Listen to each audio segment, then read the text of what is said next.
Siyanibingelela nonke balaleli nani babukeli egameni lika Jesu Kristu oyinkosi nomsindisi ezimpilweni zethu. Siyanxusa kuzo zonke izindawo enilalele kuzo ivangeli lombuso wezulu lapho kushunyayelwa khona ukuphenduka nokuthethelelwa kwezono nokubhabhadiswa egameni lika Jesu Kristu yena yedwa oyinkosi nomsindisi. Siyanxusa njengokuba kunxusa uNkulunkulu osemazulwini ukuba nithathe amabhayibheli enu njengamanje nilalele izwi lenkosi uJesu Kristu lapho kushunyayelwa khona izwi likaNkulunkulu uBaba wethu. Kulabo abalalele abafisa ukubhabhadiswa egameni lika Jesu Kristu, nalabo abanemibuzo mayelana neBhayibheli, nalabo abanofakazi uJesu Kristu yena yedwa oyinkosi nomsindisi esekunikezile ubufakazi ukuba ukuthule kuzo zonke izindlebe ezilalele ezimisele ukuza ebugcweleni naseqinisweni ngobufakazi bakho ukuba nonke nixhumane nathi kule mniningwane esizoyishiya njengamanje. Ngizoqala nge-email address ethi izwilenkosi.ujesukristu@gmail.com, izwilenkosi.ujesukristu@gmail.com, noma i-cellphone number noma i-WhatsApp number la ningakwazi ukuxhumana nathi khona ethi 066 566 9245, 066 566 9245. Izintumayelo nezimfundiso ziyatholakala ku-YouTube lapho ungahlala khona phansi uphethe iBhayibheli lakho ulalelisise ukube ngabe lokhu okuzwayo kushunyayezwa khona kufundiswa khona kuyafakazelwa yini izwi lenkosi uJesu Kristu njengokwemfihlakalo yemibhalo. Ku-YouTube uzosearcha uthi izwi lenkosi uJesu Kristu, izwi lenkosi uJesu Kristu. Ungakhohlwa ukusubscribe, ungakhohlwa futhi nokupressa i-notification button ukuze ngaso sonke isikhathi uzoyithola izimfundiso eziphilileyo ezisiholela eqinisweni nakwinhlanzeko enguKristu Jesu oyinkosi nomsindisi. Ungakhohlwa nokusharisha i-link nabo bonke abantu obaziyo ukuze wonke umuntu omaziyo ahlolisise imfundiso ngokwemibhalo engcwele. So ku-YouTube sharisha i-link izwi lenkosi uJesu Kristu. Ungakhohlwa ukusubscribe, ungakhohlwa futhi nokupressa i-notification button ukuze ngaso sonke isikhathi uzoyithola izimfundiso ephilileyo ngaso sonke isikhathi lapho ipa-uploadwa khona izwi lenkosi uJesu Kristu. Ake sigomise amakhanda sibonge uBaba wethu osezulwini ngalesikhathi samanje ekuseni ukuba usiphile umusa ukuba sikwazi ukuphila nokuvuka ekuseni. Baba wethu osezulwini, malingcoliswe igama lakho, umbuso wakho mawufike, intando yakho mayenziwe emhlabeni njengasezulwini. Usiphe namhlanje isinkwa sethu semihla ngemihla, usithethelele amacala ethu njengoba nathi sibathethelela bonke abasonayo. Ungasingenisi ekulengweni, kepha usindise kokubi, ngokuba umbuso ungowakho namandla nenkazimulo kuze kube phakade. Amen. Alaleli nabazalwane, yamkelani umfundisi uMhlengi Zondi ozobe sihola ngokwemfihlakalo yemibhalo, umoya ongcwele ekhazimulisa isibani sezwe uJesu Kristu yena yedwa oyinhloko yebandla. Sheshisani nithatha amabhayibheli sihambisane ngomgcwele. Amen. Siyabingelela bazalwane egameni likaJesu Kristu umninimandla onke. Siloke sithule bona ubufakazi ngayo ibhalo ukuthi yinye inkosi, yinye inkolo, munye umbhabhadiso egameni likaJesu Kristu umninimandla onke. Ayikho enye indlela yokuya kuNkulunkulu ngaphandle kukaJesu yena yedwa oyinkosi nomsindisi, yena yedwa ukuphila kwethu. Ubona bonke abantu abafuna ukuphila ophakade, laba abasafuna ukuziphilela bephulela ubumnandi bale emhlabeni, bazophila ngobaba wabo uSathane. Abayithandi abantu leyo ukuthi ubaba wabo uSathane. Kepha uma ungenayo uJesu ubaba wakho uSathane, ukuba wenza intando kababa wakho ongumkhohlisi nombulali nowenza ukuthi wena ungathandi omunye umuntu futhi ungabi nawo umusa nokuthi ukwazi ukuthi ucabangele omunye umuntu. Inhliziyo yakho igcwele ukonakala ngenxa kaBaba wakho uSathane. Ukuba bowumazi uJesu, ngabe ukulunga kwaJesu ukwena. Bathi ngenxa yokuthi-ke niholwa imizwa, nabafundisi benu baholwa imizwa, obabhishobhi benu nabaprofethi benu baholwa imizwa, bamelana njalo neqiniso nomoya oyingcwele. So izwi likaNkulunkulu aliguquki. Ungaba nenkani engakanani uzitshele uthande kangakanani baba wakho uSathane, uNkulunkulu ngeke azazi ajike. Uthi umbhalo kwincwadi yaMathewu sahloko 7 kusukela kuverse 1. Le mfundiso le ela eBhayibhelini uJesu ayitshela abantu, ngaphandle kwayo emhlabeni ungaphila ube nakho konke uzibone uyikho konke. Ngaphandle kwale mfundiso ukuthi mesuza uNkulunkulu kuphela yonke lento yokuzitshela ukuthi uyazi, ukuthi ungcono, ukuthi uhlakaniphile, ukuthi ulungile. Kuyaphela konke lokho. Uqala ubone ukuthi awuyilutho. Yabo intuthwane nje usuke uyibukela phansi, nawe ufanele wazi ukuthi uNkulunkulu usuke ekubukela phansi. Kanjalo ngokuhlakanipha kwakho. Sibakhulu kuNkulunkulu ngemisebenzi ngoba nathi simenza mkhulu ngemisebenzi yakhe ezimpilweni zethu. So uma sithatha intando yakhe siyenza sibakhulu ke. uJesu Kristu uyinkosi kulabo abusa kubona. So le ndaba yokugcwele yinto oyabelwa uNkulunkulu. Njoba nihleli la nibangaka, abanye benu bazomthatha uJesu serious, abanye benu ngeke bamthathe serious. Uzobonakala ngokuhamba kwesikhathi. Mhlambe nonke ningamthatha uJesu ngomusa kaNkulunkulu nibe naye impilo. Mhlambe nonke ningagcina ningamtholanga futhi uJesu. Umusa kaNkulunkulu uma uvuma ukuthi ubuse wena uyosindiswa. Kepha uma ungawuvumanga futhi uyakulahlwa, awulahlwa uNkulunkulu, uzilahla wena ukuthi uthi ulazi iqiniso, ukhethe ukuphila emandleni nasemanyaleni. So lokho ke nje kumele ukwazi enhlizweni yakho kusukela manje kuya phambili nangelinye ilanga. Kusukela soqala ukuzitshela njengoba namanje nibuye nitshelane nikhohlisane. Lo moya lo oqhamuka ngaye phakathi kwenu uyena lo uSathane amsebenzisayo ukuthi anidukise nilazi iqiniso ukuthi isikhathi senkonzo. uSathane bese efika kunini uyakwazi ukuthi atshele omunye wenu ukuthi hayi asithi kanje khona sokwazi ukuthi sisuke. Uqala uSathane anisebenziseni bangaka ngoba senihlakaniphile siyakwazi ukwahlukanisa okubi nokuhle. Uthini umbhalo? Incwadi ngokuka Mathewu isahluko 7 verse 1. Ningahluleli ukuba ningahlulelwa. Singalahli abantu. Inhloso yevangeli ukuthi utshele umuntu into ezomlimaza, not ukuthi ulahle umuntu. Angikwazi ukuthi ngizothi hayi wena okaSathane ngoba wena ngeke uzulibone izulu. Angikwazi ukusho njalo. Awukwazi ukulahla umuntu. Kepha uyamtshela umuntu into ezomlimaza, into eyinkinga. Awukwazi ukutshela umuntu into ezomlimaza ekubeni nawe uyenze. Ngoba umuntu ngeke azabona umehluko. Iyona lonto le iBhayibheli likhuzayo.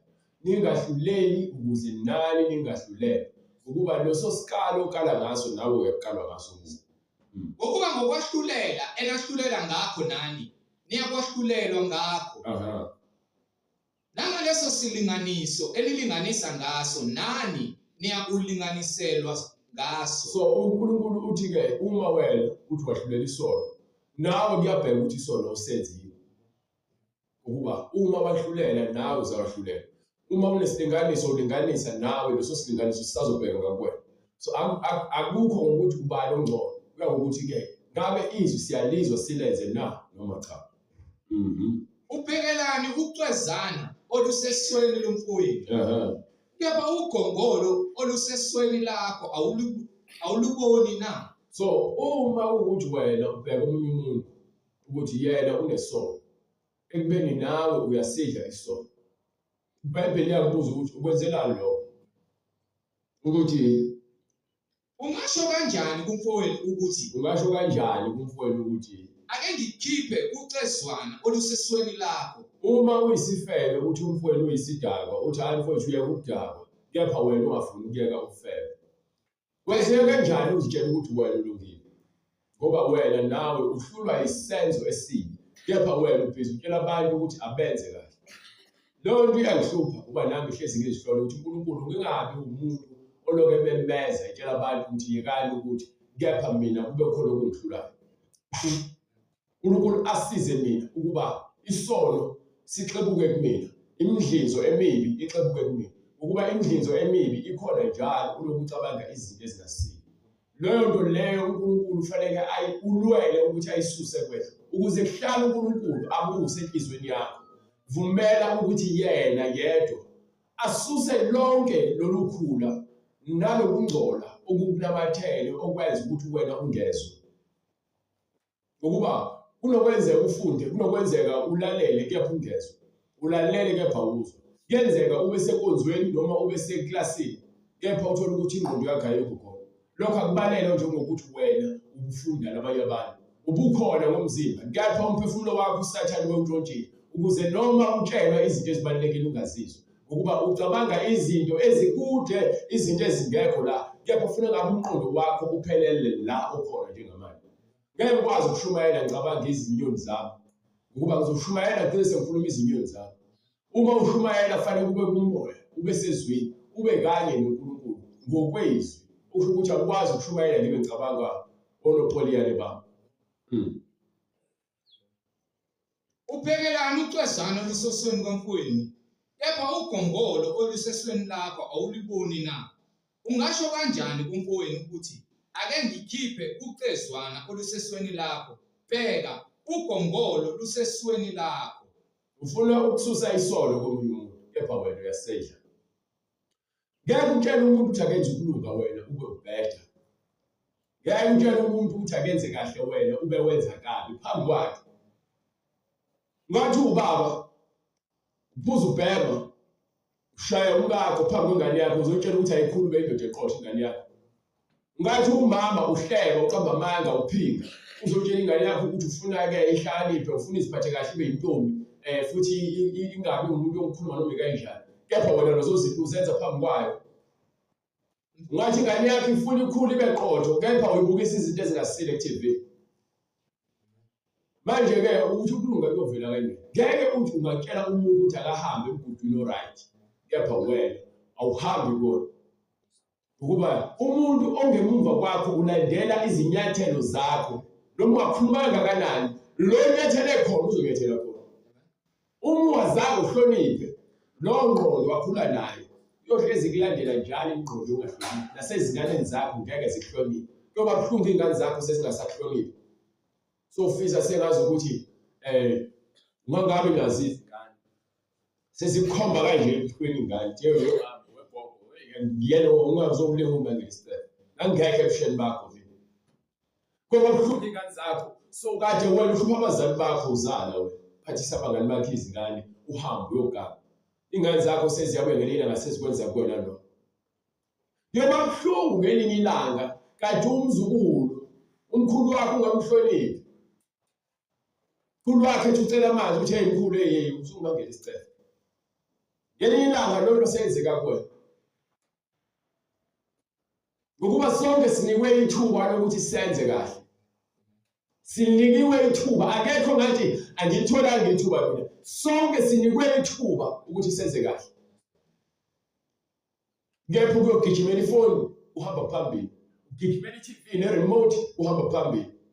Ugijimela abangani bakho uyodlala ibhola egrawundini uhamba phambili. Ugijimela abangani bakho uyodaka utshwala ethaveni uhamba phambili. Ukungalala ebusuku uhamba phambili. Ugijimela abafana uhambe uyolala nabafana uhamba phambili. Ugijimela amantombazane usuke namantombazane ehamba phambili. Kepha bese kuziwa ekutheni wenze kahle lokho kuwumthwalo. Wonke umuntu unikwe ithuba lokuthi enze kahle. Sonke sinike isikhathi belithi 8 o'clock sonke isikhathi sithi 8 o'clock kuthini. Bengibala suka ku1 second kuyovala 60 second iminute neminute isikhathi sami nesakho siyafana ukuthi senze kahle. Akekho nesikhathi esiningi kunosomunye. Isikhathi uyazenzela ukuthi ukwazi ukusebenzisa ngendlela efanele. Ingakho ithi iBhayibheli ngaphansi kwelanga konke kunesikhathi sakho. Wena usebenzisa isikhathi sakho ungalaleli, vele uzokhula ube umuntu ongalaleli. Wena usebenzisa isikhathi sakho ukuthi ube isidakwa, vele uzoba isidakwa. Imiphumela izobonakala ukuba isidakwa, miningi imiphumela ezobonakala. Unikwe isikhathi sokuthi uwenze kahle. Unabazali abakuphethe kahle, unabantu abafundisayo abakuphethe kahle. Wena ukhetha ukonakala ngokuba ukonakala kubhajwe kwena. Unikwa ithuba lokuthi wenze kahle. Abazali bakho bayakufundisa. Ngelinye ilanga uzibona uhlakaniphile nabazali bakho wena. Usuqhubeka ukufundiswa kwakho ngendlela engafanele. Ngoba yini abazali bakho nje abafundanga. So ukhohliwe ukuthi wena uyilento eyiyona ngenxa yabazali bakho, kepha namhlanje uhlakaniphile. So bonke abazali abazilutho baqhuba ngesidala. Lesidala uyilokho oyikona namhlanje ngenxa yesidala sakho. Bakufundisile namhlanje uhlakaniphile. Ngoba naku wena uhamba uhlala edeskini, walahlekelwa inhlonipho. Uqala kokumesaba uNkulunkulu noma uqala kwakho ukuvuleka amehlo ukwesaba uNkulunkulu. Uqala kwakho ukuvuleka amehlo ukwesaba uNkulunkulu. Ngeke uzusabe mina, ngeke uzusabe ubaba wakho, usaba uNkulunkulu. Inhlonipho uzoyinikela uNkulunkulu. Uma unikela inhlonipho uNkulunkulu nomzali wakho uzomhlonipha njengoba uhlonipha uNkulunkulu. Nasemsebenzini uzoba into efanayo. Uzohlonipha ube nomuntu uNkulunkulu afuna ube uyena. Kepha uNkulunkulu ungakumesabi. Nabanye abantu uzobasabela ngoba naku mhlawumbe uzozincengela kubona. Ngoba naku bekusiza noma ke bekwenzela izinto. Uzobasaba ukubahlonipha. Uzokwenza noma ngabe yini. Abantu abaningi lapho bencengiwe khona abancengi. Abanazi isikhathi. Lapho khona bengancengiwe khona lapho khona bezincengela khona. Iphindele. Abantu abaningi lapho khona bengancengiwe khona bayazincengela. Lapho khona bengancengiwe, kepha uma khona into abazoyithola bayazincengela. Bese kuthi lapho khona bencengiwe ukuthi benze kahle, ukuthi baphumelele, bangaboni, badenele. Umuntu njalo ke kuthiwa uNtante emafutheni. Bathi abanye umbuso noma ukubusa kuyayidakwa ingqondo yomuntu. Kumenza ukuthi izinto uma zihamba kahle, abone ngazi ukuthi ngeke kuphinde kuze kuhambe kahle. Kubalulekile ukuthi uqonde ukuthi wena ukuze ukwazi ukuthi ube isibonelo noma utshele omunye umuntu into efanele, wena hamba ezinyathelweni zokulunga. Ukuze lengelilodwa ilanga athi umuntu besebheja athi ngabonela ngawo. Athi wangitshela konke mina ngakhetha ukubheja. Ukubheja siyazikhethela ngoba siyathanda ukubheja. Abantu bayakuthanda ukubheja. Bayadelela abantu phambi kwaNkulunkulu. Uthi umbhalo kwincwadi yeGenesis sahluko 6 kusukela kuverse 1 noma kuverse 3. uNkulunkulu kade ebona lento. Umusa ukuthi ke sithole lezwi leli. Mhlawumbe ngabe izwi lapho bangaba ngaze ngibe khona. Kepha umusa kaNkulunkulu namhlanje uthamile. Nami kwakuba ngcono ukuba ngizange ngifike kulomhlaba. Uqiniso yilelo ngoba yini? Lo mhlaba mase ulazi iqiniso onzima ngoba umhlaba wamanga. Abantu bayawathanda amanga nenkohliso. So uma ukhulele phakathi kwabantu abanamanga nenkohliso nokonakala, nawe ngaphansi kwalolo jonga. Ngosuku lokugcina uzwana uNkulunkulu bezokwahlula abantu. Nawe uyobalwa njengabantu abazolahlwa echibeni lomlilo. Ngeke kuze kube khona ukuthi hayi manje mina ngangazi. Vele ukungazi ikona okuziholela kuphesogweni. Asifanele esogweni ukuthi ke sazi kakhulu. Okuhlungu ukuthi wena osowazi. Wena osonoqiniso ngaphakathi kwena. Ukhethe ukwenza ukubheda ngamabuku. Ngoba uyakhetha ukwenza ukubheda.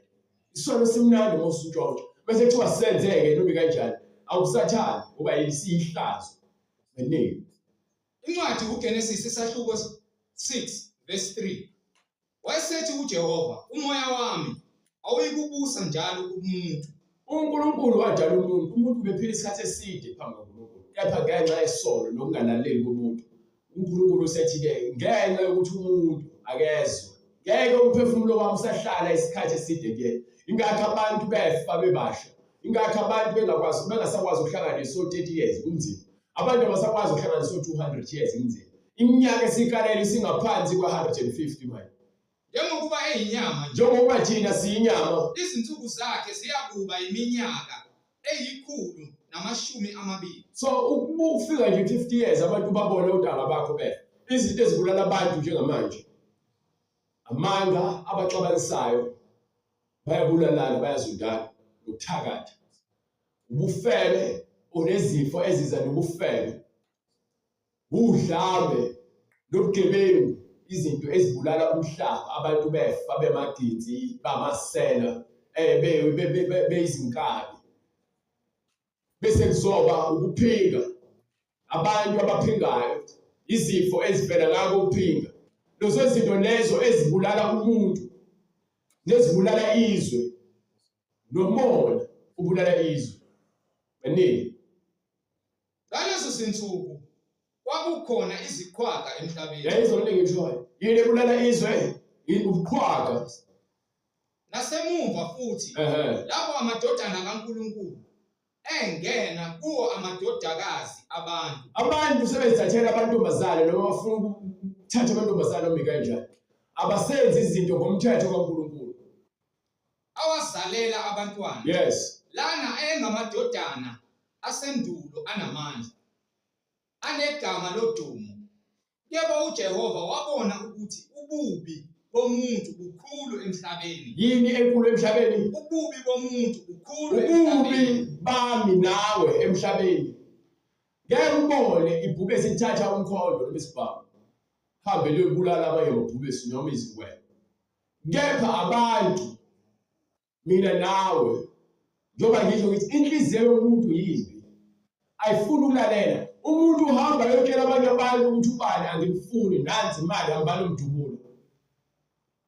Umuntu uhamba e-police station ayakhuluma into namanga athi ke ubani ungidlengulile, kepha ekhokheliwe ukuthi akasho leyo nto, ukuze kususwe lo muntu lo okwazi ukuthi abele iqiniso. Khona abantu bazoqhubeka bonakala. Kuyothi lo muntu esaboshwe iminyaka bese kubuye kuzovela ukuthi hayi ngangithunyiwe ukuthi angivumi ukuthi ungidlengulile. Abantu abenza lokukhohlakala. Umuntu useboshwe iminyaka 40-50 years ngenxa yakho. Kepha unembeza onecala ngoba ukuthola ukuphumula. Ingakho sohamba uyovuma ukuthi wena wambophisa ngenxa yamanga.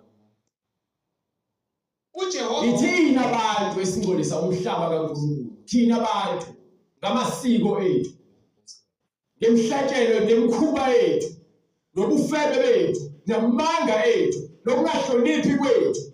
Singcolisa umhlaba kaNkulunkulu. Izwe lenakele kanjena nje kungenxa yabantu. Abantu abagcolisa umhlaba. Qala kumncane umngaka, ungalaleli. Khule nalo ngqondo ibe insila nommono ukuthi ubone abantu abenza kahle, ube nenhliziyo embi elikhulu. Baningi.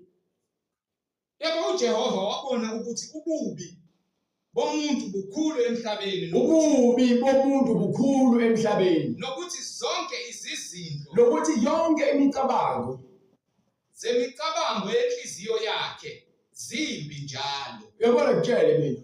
Yabona ukubuka umuntu noma uzokhuluma nomuntu ngenhliziyo embi, ungathobekile, ukhuluma noma kanjani. Lento yokukhuluma nokucabanga ngomunye umuntu ucabange kabi bese uyokhuluma kabi ngaye. Leyo nto iveza ububi bakho. Kunezinto ozitshela ukuthi wena hayi ngiveza umhlengi ukuthi ungcole kanjani, kanti nawe sekuvela ukuthi wena wonakele kangakanani ngoba lento ekhuluma ngomhlengi bengangcono uyikhulume naye noma uyikhulume khona. Waye uyikhulume ngekho. Waye uyikhulume ngekho. Angisho ufuna ukubukeka kahle ngoba uthi uza lezi ndaba, kepha lezi ndaba lezi zizongcolisa isithombe somunye umuntu. Yini? Ngokuba umoya lowo othi usathane bese ufakile kuwena, wena unganakile, uzitshela ukuthi wenza kahle kanti uyaphetha. Wayesezisola uJehova ukuthi wayebenzile abantu emhlabeni, wadabuka enhlizweni yakhe. uJehova wathi, abantu engibadalileyo ngizakubachitha. uNkulunkulu abantu abenzileyo, thina abantu abenzile, abasaneme ngathi. Laba bantu bangalesi sikhathi, understand, ngesikhathi sikaNoah kunabantu ababhubha ngamanzi nomhlaba lo kwakwagcwala amanzi ayovala phezulu kwanetha kwaze kwagcwala wonke umhlaba ngamanzi kwafa yonke into eyayikhona emhlabeni kwasinda lo mkhumbi lethiwa kaNoah yabona ingoma lethiwa ke ithini ngena Noah nesizulwane wababiza bonkunowa wabakhela inqanawe wathi kuliyeza ongena Noah nesizulwane sakhe. uNkulunkulu-ke lapho ekhuluma noNoah ukuthi uNoah akangena njengoba kuthiwa babiza bonke uNoah wabiza abantu abatshetsha baphenduka ey'ndleleni zabo ezimbi ngoba uNkulunkulu uzobhubhisa umhlaba ngamanzi abantu abalalelanga. So mhlawumbe ngicula izingoma engazi ukuthi isho ukuthini.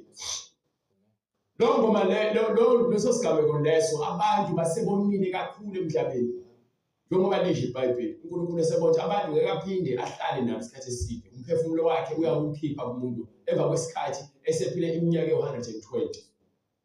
Abasawufiki 120 abantu. Kunzima ufica u-80 uthi usufika usukhahlazekile.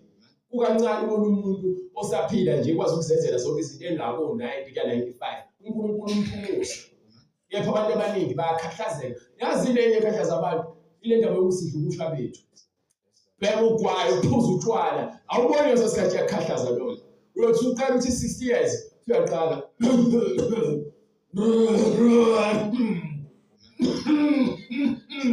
Yabona manje amaphaphu akho aseyafeyila wasakwazi ukusebenza ngendlela ngoba kade waxhina ngentuthu kade waxhina ngotshwala izinto zakhe inhliziyo yakhe isibindi sakho sesasha ugoloko usakwazi ukwenza izinto abanye abantu bazichamela abantu bazibhoshela ngenxa yokuthi udle ubusha bakho. Abantu badla ubusha babo manje adla ubusha bakhe 3 years seyisibotho sehlele esibhedlela umuntu omusushisa ugoloko nekaveni seqedile usathane ngawo. So ngasindiswa umusa kaNkulunkulu kuloso sigameko. Ngizama ukuchazela ukuthi kunzima ukubeka ufika yabona nini enisebasha enisathola umusa kaNkulunkulu. Mawusazobhayiza ulandela abangani bakho ukuthi udla ubusha bakho. Uzothi ukudla bekudla la ubusha bakho. Bathi uzogugela emgaqweni njengethayi lemoto. Uzothi uhamba ukuphela. Uyayidla iwunga izobe kudla nawe. Uyababona abadla iwunga banjani. Angeke nginesiqiniseko sokuthi uyathanda ukubangela zinga lokuthi abe high. Kepha uma esezibona emzimbeni encipha esha akayithandi leyo. Kepha lesidakamizwa naleli demon elimngenayo limenza ukuthi angasanaka nokufa kwakhe as long as ogxisha lokufa emzimbeni wakhe. So ukufa komuntu nokubhubha komzimba wakho emhlabeni akuthathi ngisho isikhathi esingakanani. Unyaka mkhulu. Abantu engibadalileyo ngizakubachitha ebusweni bomhlaba. Abantu abadaliweyo wayekumele abachithe kanjani ke nakho ngamanzi. Ingakho athi Noah akha umkhumbi. Uwakhe kube isikali singaka uwaze kanjeni ngohlobo lokuthi lokhuni bese kwaloko uqoqe zonke izilwane ngolonina ngathunga uzifake emkhumbini bese utshathatha umndeni wakho wonke ufake uNoah wayenenkosikazi namadodana amathathu kuphela. Namadodana amathathu enamakhosikazi awo. So uShem, uJafet noHam bawu-3 banamakhosikazi amangaki awu-3. Bese kuzoba uNoah nonkosikazi wakhe bangaki labo bantu bawu-8. Kusho kwasindiswa abantu abawu-8 emhlabeni ngesikhathi sikaNoah ngesikhathi kubhubha bonke abantu ababekhona. Bafa bonke abantu. Babhubha nezilwane ezazingakwazi ukungena emanzini zabhubha. Kwasala lezo zilwane uNkulunkulu ayezifake laphaya emkhumbini kaNoah. Seqedile wanisa uzamcholo. Abantu beza kuNoah bezokhala bethi Noah sivulele phela. Uthi uNoah ayikho into engizazongisiza ngayo sekuyabheda. Ngimtshelile ngathi isikhathi sisakhona phendukani nize kuNkulunkulu. Yagoloza. Kunokwenzeka vele namanje. Tshela abantu ukuthi phendukani uJesu uyabuya. Abantu bayithatha kahle ukuthi umdlalo lo. Ngathi afu uJesu wathi uyabuya. NakuNoah kwenze kanjani. kwaze kwafika isikhathi sani sokuthi kunethe imvula. So namanje sibasitshela sithi phenduka, uJesu uyabuya. Wena uthi umsangano lento le uJesu wabo umbhedo lento le hey mina ngisafuna ukuthi ngiphile impilo yami lakho uJesu wangifela.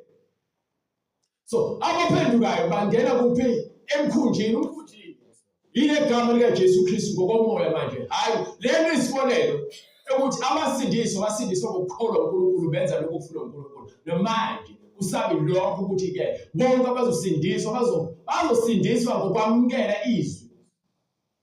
Basindiswa about 8 kunesikhathi nakhona lokubona abantu abafayo bengena uJesu manje bonke bayisihogweni. Bonke bayisihogweni angikhathali ukuthi ngakubani bonke bayisihogweni. Abathwethuliwe basalendile emsebenzini yabo yokunyama. Bese kufika isikhathi lapho khona uJesu esebuya kuthiwa kuyophuma bonke abantu abasolwandle abasesihogweni abafileyo bazoba phambi kwaJesu. Abanike lo ncwadi esambulo sahluko 20 verse 11.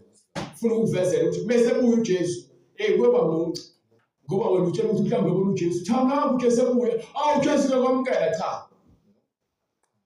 uJesu ubuya kwakhe uqala ukubhubha komhlaba kusasa. Kusha umhlaba lakho konke ukuphakathi kuphele ngawe. Kusha yonke into bese eqhamuka ngenkazimulo yakhe bese wonke amehlo ambone ngoba akekho ungabona uNkulunkulu aphile.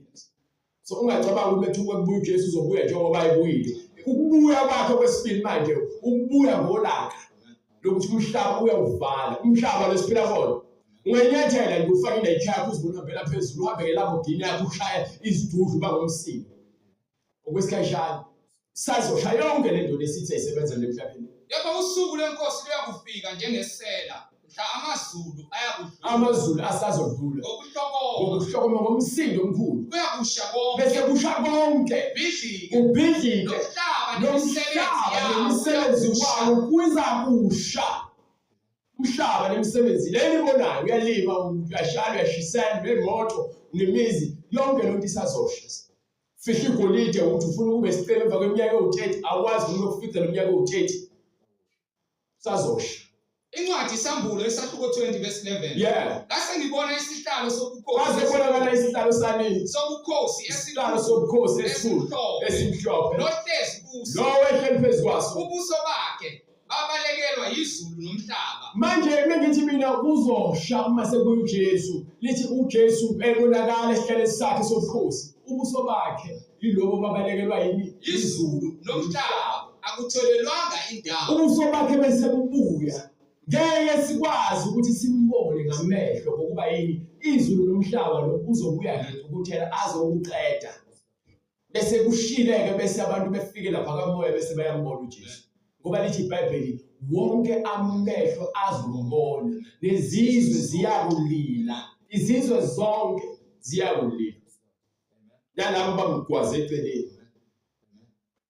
Manje ke lo Jesu simshumelayo angabe namsebenzi empilweni yakho ngoba ujabuliswe isiphandla ujabuliswe intambo yakhe esinqe ujabuliswe amanzi abusisiwe ujabuliswe uniform ujabuliswe irosalia wona wena ujabuliswe ukuthi imaningi ebandleni le ayihambi kanjalo le kaJesu njengoba kuthiwa basindiswa abayingcosana namanje futhi sazosindiswa abayingcosana futhi kaningi bamiziwe kepha bambalo bazokusindiswa awucabange nje ukuthi lapha awungeni ngokuthi uthi right ukuze sambeni songena ezulwini asambe songena right.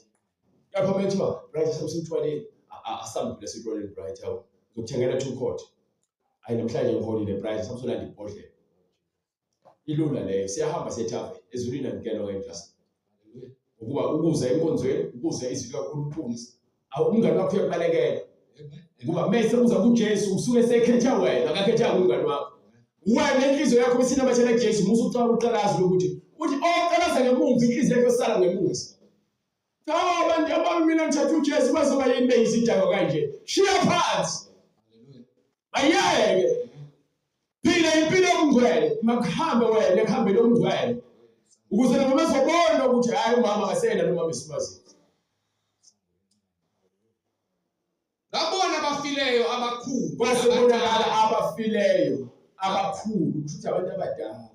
Nabancane. Nabantu abangangani abangaphansi kwenu bezokwahlulela embusweni kaNkulunkulu. bemi phambi kwesihlalo sobukhosi izincwadi zavulwa. Njengoba sekuvulwa izincwadi, yabona into enizwa namhlanje. Yabona into ezizwa namhlanje lapho khona. Lezi zinto ezila eBhayibhelini, uhamba ibandla lamanga, ungahambi ngezwi kaNkulunkulu. Ungafuni ukuzwa izwi kaNkulunkulu. Kuthiwa-ke kwasevulwa izincwadi. Nenye incwadi yavulwa eyokuphila. Inayo incwadi esinikile. Yabona incwadi le. Iyona ncwadi kumele sizwe njalo ukuze siphile ngamazwi aphakathi kuyo. Bese kuthi uma le ncwadi ingekho kuwena, negama lakho alikho kule ncwadi. Ngoba ufakazi bokuthi wena uphilile ngale ncwadi le, kuyotholakala kuwena bese kuthola umsulo. Ukhona encwadini.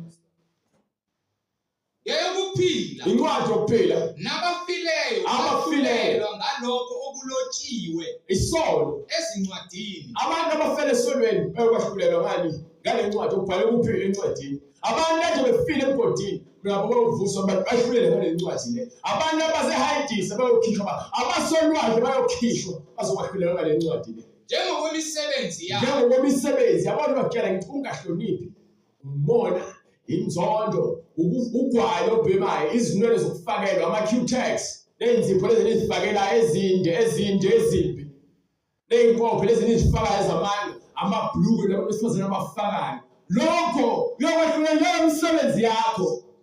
Nolwandle lakhipha abafileyo ababekulo. Nokufa nehayidise wakhipha abafileyo ababekhona. Benza njani? Bahlulelwa yiloyo naloyo ngemisebenzi njengokwemisebenzi yakhe. Angeke wahlulele ke hayi uBright oyumngani wami, uBright wayesifebela bekudala utshwala. Hayi sewahlulela ndawo yena. Yena ukuthi ngihamba ngisidaka, kuneqembu lezidakwa kuthiwa izidakwa zila, izifebe zila, abathakathi balapha, abaqamba amanga balapha, abenzi bemlingo. Yonke le nithanda abantu benze imlingo enqambe lamanga. Bayakhohlisa. Balenza imkholo ukuthi kunabantu abakwazi ukuthi benze izinto uNkulunkulu angadalanga ukubasenza. So qaphela ukuthi amehlo akho wafida ini. Qaphela ukuthi ufakale emehlweni akho nasenhlizweni yakho nala emadlebeni akho. Ukufa nehayidesi kwaphonswa echibini lomlilo. Ngokuba yonke lento ye-hip hop lenithandayo ithini? Hayi uNkulunkulu ngothando uthini? Onke labo maskande nibathandayo uthini? Hayi usha umculo wesintu, isintu sabani? Uthini?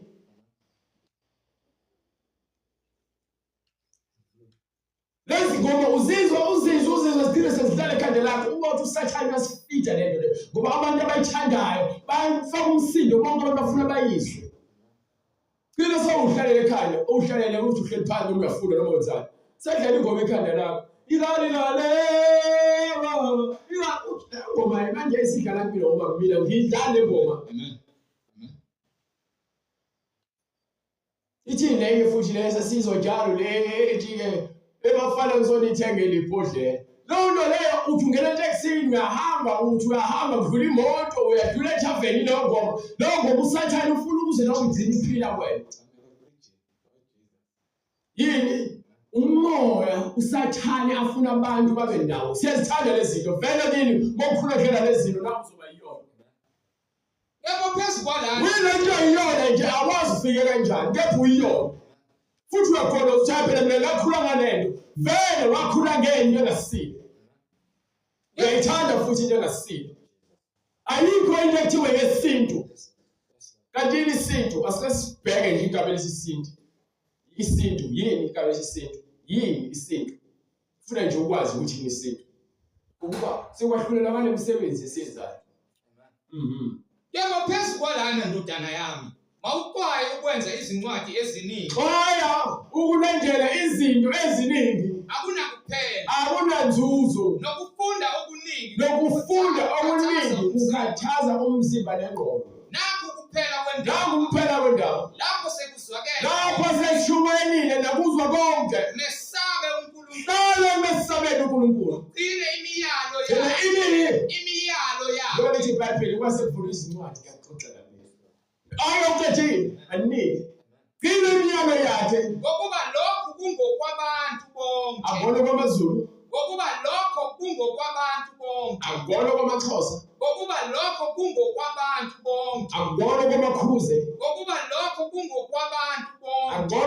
abelungu ngokuba lokho kungokwabantu bonke. ngobalini Ngokwabantu bonke.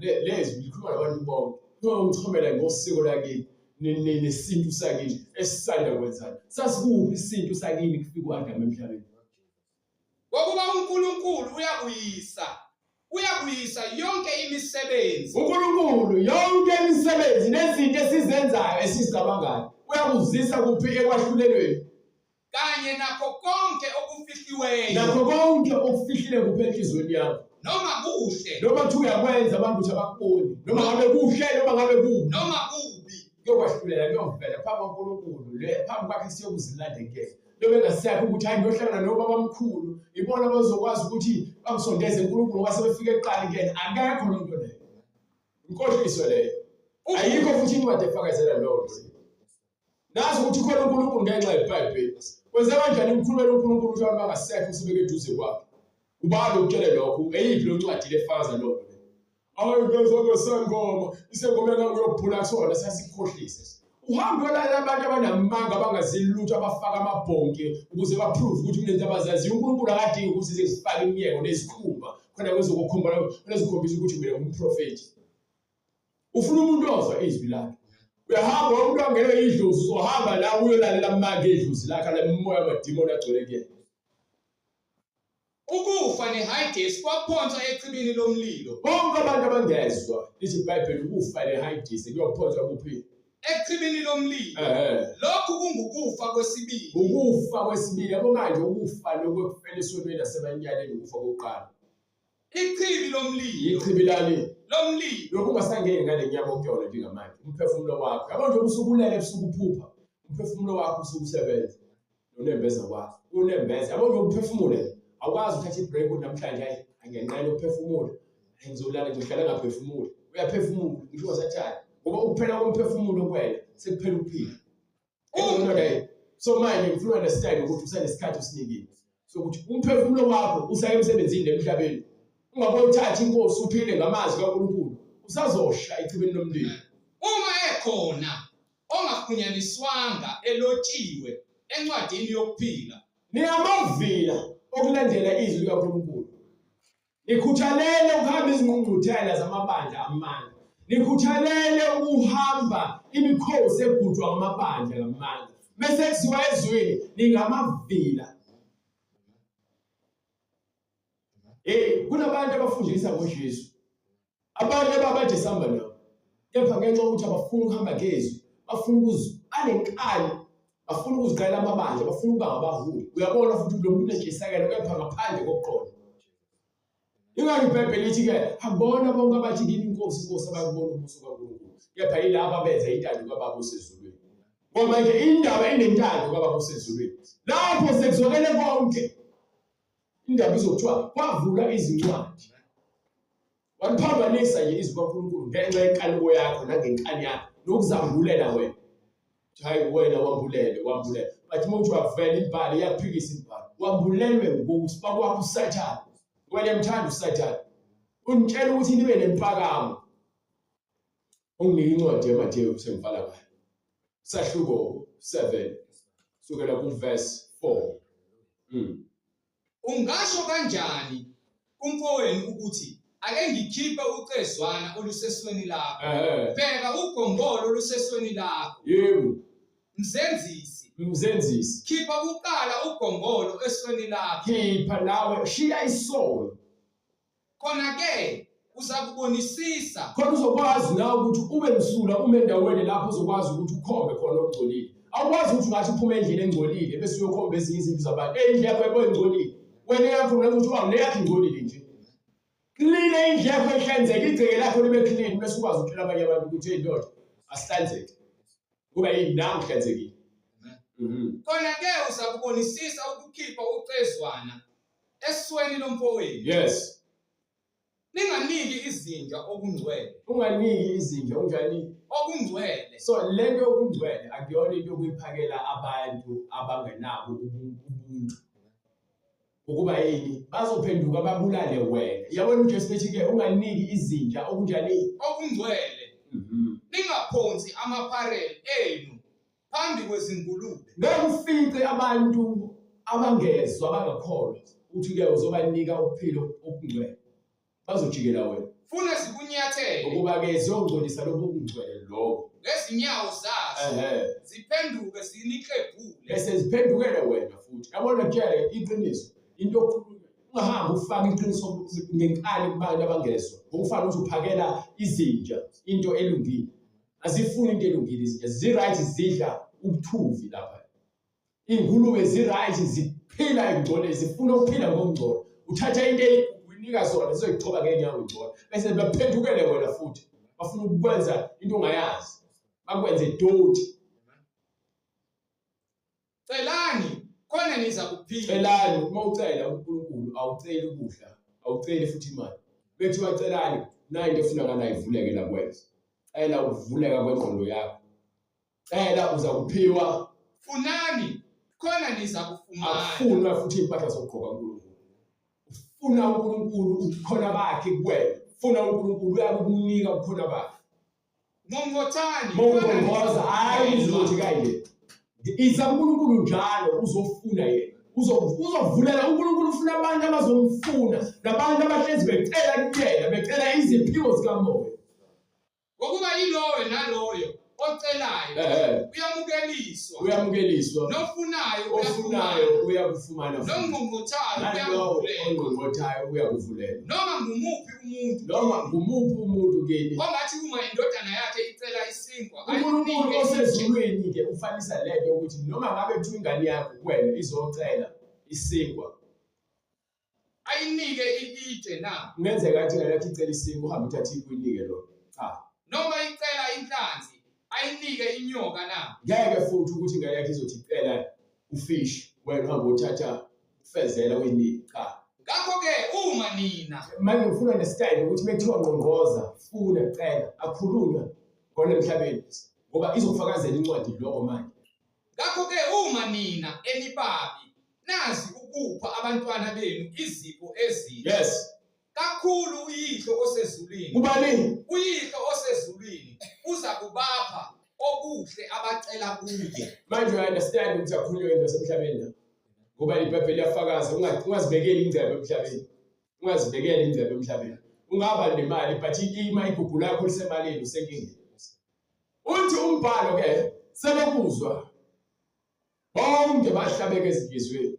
basebethi kuPetru nakumanye abapostoli madoda bazalwane sokwenze njani na wayesethini uPetru wathi uPetru-ke phendukani uthi uPetru uthini uPetru phendukani uthini uPetru phendukani ivangeli elishunyelwa lithini phendukani yilowo nalowo abhabhathise egameni likaJesu Kristu kukho ukuthethelela kwezono zenu khona lokwamukeliswa isiphiwo sikamoya oyingcwele lesithembiso ngesenu nesabantwana benu esabo bonke abakude bonke inkosi uNkulunkulu wethu eyakubabili wafakaza nangamanye amazwi amele ngoba yala wathini zisindiseni kulesizukulwane esiphambeleyo zisindiseni kulesizukulwane esiphambeleyo uNkulunkulu ufuna abantu abazofuna ukuzisindisa bona ubalekela uNkulunkulu ngoba ufana nomkhumbi kaNowa uJesu lo uzosindisa abantu abaningi uma uthola ithuba baleka ngempela ngezinyawo zombili uhambe uyobambelela edwaleni ukuba lona ngeke kusuke ilona liyakusindisa uJesu Kristu yenkosi bona bonke abantu abafuna ukubhabhatiswa egameni likaJesu Kristu uNkulunkulu abenzele umusa nisithindi kule mininingwane eniyibonayo ku-screen noma oyizwile ngesikhathi iqala inkolo uNkulunkulu emuhle uza kuyeza indlela ukuthi sifinyelele kuwena ubhabhatiswe ungene emanzini bese uqale uphile lempilo leyo uNkulunkulu afuna uyiphile umusa kaJesu egameni likaJesu Kristu manje naphakade usifala umkhuleko baba egameni lenkosi yethu Jesu Kristu izwi lakho Nkosi liphilile lingamandla libukhali ngaphezu kwenkemba ecije enhlangothi zombili lihlaba Nkosi lihlukanise umphefumulo nenyama nomkanja namalunga lahlulela Nkosi imicabango nemidlinzo akukho okufihlakele kulo mayenziwe intando yalo Nkosi ezimpilweni zethu thatha indawo yakho Moya Ngcwele wena okwazi ukuhlolisisa izinhliziyo zethu nemiphefumulo yethu sithi Nkosi uJesu mawungcweliswe njalo njalo wena wedwa ozile Nkosi uzosilungisisa ukuba sibe ngabantwana bakaNkulunkulu ngokupheleleyo ngoJesu Kristu yena yedwa oyinkosi nomsindisi siyangcwelise lakho igama uNkulunkulu wethu sithi mayenziwe intando yakho